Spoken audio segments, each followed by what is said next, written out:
La Bible au quotidien, le verset du jour. 1 Corinthiens chapitre 1, le verset 9, je cite. Dieu est fidèle, lui qui vous a appelé à la communion de son Fils, Jésus-Christ, notre Seigneur.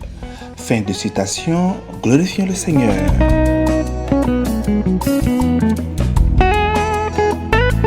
Le verset du jour proclame la fidélité de Dieu et de notre appel à la communion avec notre Seigneur Jésus-Christ. Bien-aimés, au début de la première épître aux Corinthiens, l'apôtre Paul adresse les problèmes et les divisions qui sévissent au sein de l'église de Corinthe. Les Corinthiens sont en proie à des querelles, à des factions et à une certaine arrogance intellectuelle. Certains se glorifient de leurs enseignants, mettant ainsi en avant les figures humaines au lieu du Christ lui-même. C'est dans ce contexte que Paul les a exhortés à l'unité et à la sagesse divine, tout en les mentionnant que Dieu est et reste fidèle. C'est là que vient notre verset du jour. Mais que veut dire en fait le verset?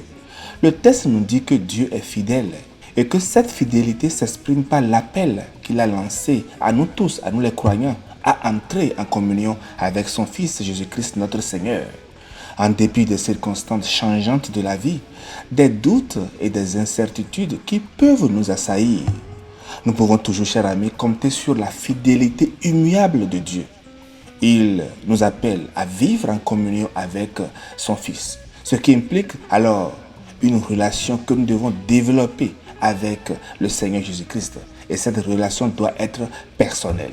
Cette communion va au-delà de la simple connaissance intellectuelle de Christ. Elle englobe en fait une marche quotidienne avec lui, la recherche de sa présence, l'obéissance à sa parole et la confiance en sa direction. Bien-aimé, la notion de fidélité, lorsqu'elle est appliquée à Dieu, n'a rien à voir avec celle qui s'applique aux hommes. Il y a un abîme entre les deux. Chez Dieu, la fidélité n'est pas une vertu ou un idéal à atteindre. Elle est un attribut immuable. Dieu est fidèle, il ne cherche pas à l'être, il est et reste fidèle. Mais pour les hommes que nous sommes, chers amis, la fidélité est à rechercher, à atteindre, à garder, à préserver.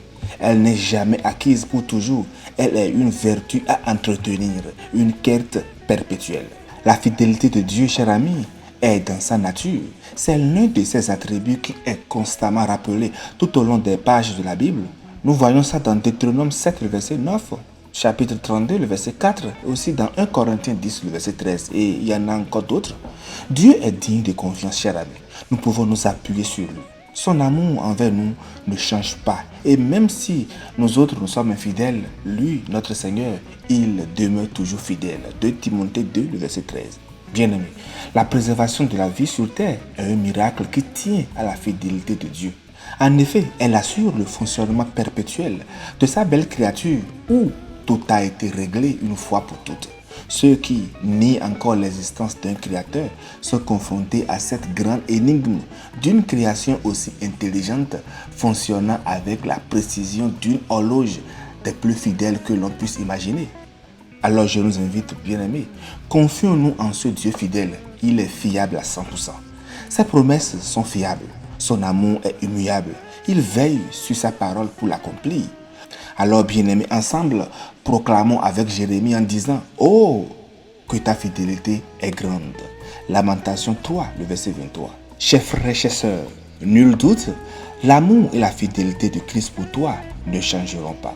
Toi aussi, demeure dans la fidélité. Bonne méditation et grâce de Christ sur tous. Alléluia chez vous.